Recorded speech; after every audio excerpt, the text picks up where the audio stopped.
ಜಗಳ ಆಗಿದ್ರು ವಿನಯ್ನ ಬಿಟ್ಟು ಕೊಡದ ಕಾರ್ತಿಕ್. ಬಿಗ್ ಬಾಸ್ ಶೋ ಅಂತ್ಯವಾಗೋಕೆ ಕೌಂಟ್ ಡೌನ್ ಶುರುವಾಗಿದೆ. ಸ್ನೇಹಿತರಾಗಿದ್ದ ವಿನಯ್ ಮತ್ತು ಕಾರ್ತಿಕ್ ಬದ್ಧ ವೈರಿಗಳಾಗಿದ್ದು ನೋಡಿದ್ವಿ. ಇದೀಗ ಮುನಿಸು ಮರೆತು ಮತ್ತೆ ಒಂದಾಗಿದ್ದಾರೆ. ಅಷ್ಟೆಲ್ಲ ಜಗಳ ಆಡಿದ್ರು ಕೂಡ ವಿನಯ್ನ ಎಲ್ಲೂ ಬಿಟ್ಟು ಕೊಡದೆ ಅವರ ಬಗ್ಗೆ ಕಾರ್ತಿಕ್ ಮಾತಾಡಿದ್ದಾರೆ. ಕಿರುತೆರೆ ಲೋಕದಲ್ಲಿ ಕ್ರಾಂತಿ ಎಬ್ಬಿಸಿದ ಸೀಸನ್ ಅಂದ್ರೆ ಈ ವರ್ಷದ ಸೀಸನ್ 10 ಬಿಗ್ ಬಾಸ್ ಶೋ ಆಗಿದೆ. ಅದರಲ್ಲೂ ಹೈಯೆಸ್ಟ್ ವಿನಯ್ ಮತ್ತು ಕಾರ್ತಿಕ್ ಜಗಳವೇ ಹೈಲೈಟ್ ಆಗಿತ್ತು.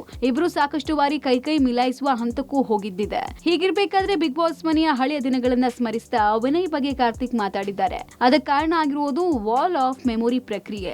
ಈ ಸಂದರ್ಭದಲ್ಲಿ ಇಡೀ ಜರ್ನಿಯನ್ನ ಕಾರ್ತಿಕ್ ಮಹೇಶ್ ಮೆಲುಕು ಹಾಕಿದ್ದಾರೆ. ಈ ವೇಳೆ ಎಲಿಮಿನೇಟ್ ಆಗಿರುವ ತನಿಷಾ ಕುಪ್ಪಂಡ ಮತ್ತು ಸಿರಿ ಅವರನ್ನ ಕಾರ್ತಿಕ್ ನೆನಪಿಸಿಕೊಂಡಿದ್ದಾರೆ. ಅದೇ ರೀತಿ ವಿನಯ್ಗೂ ಧನ್ಯವಾದ ಹೇಳಿದ್ದಾರೆ.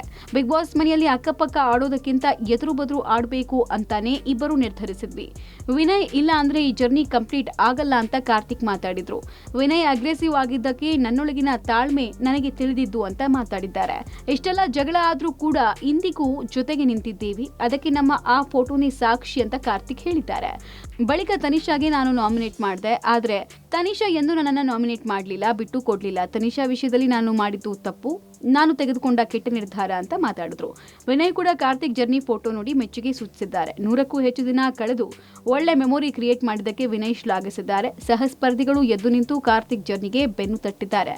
Digital desk, public music.